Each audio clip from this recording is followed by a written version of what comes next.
এবার gym Afro টি10 লিগে মুখোমুখি হলেন বাংলাদেশের দুই প্লেয়ার এনামুল হক বিজয় এবং সাব্বির রহমান। যদিও এদিন হারারে বোল্টসের হয়ে সাব্বির রহমান প্লেইং 11-এ সুযোগ পান, কিন্তু এনামুল হক বিজয় 11-এ সুযোগ পেয়েছেন। আর বিগত 2 ম্যাচে ব্যর্থ হওয়ার পর এই সুযোগটাকে সুন্দর মতো কাজে লাগিয়েছেন এনামুল হক বিজয়। শুরুতে সাব্বিরের দল হারারে বোল্টসের বিপক্ষে ব্যাটিং করতে নামে এনামুল হক বিজয়ের দল পুল আউয়ে, কিন্তু এদিন ওপেন করতে নামেননি এনামুল হক বিজয়।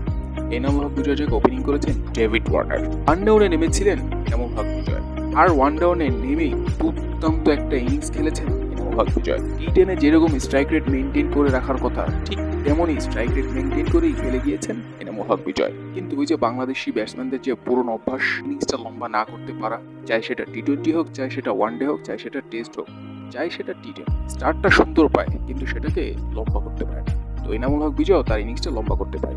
6 বলে 22 রানে দুর্দান্ত এক ক্যামিও খেলে প্যাভিলিয়নে ফেরত চলে গিয়েছে। 3টা বিশাল ছক্কা এবং একটা 4-এ এই ইনিংসটা সাজিয়েছেন এনামুল হক বিজয়।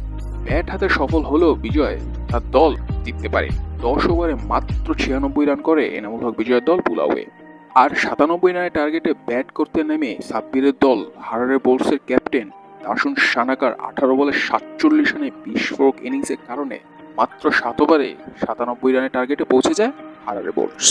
তো এখন এনামুল হক বিজয়ের ভক্তরা ফেসবুকে লেখালেখি করছেন যে এনামুল হক বিজয়কে ওপেনিং দেখতে চান ডেভিড ওয়ার্নারের সাথে। এই দুইজনের জুটি একসাথে দেখতে চান এনামুল হক বিজয়ের ভক্তরা।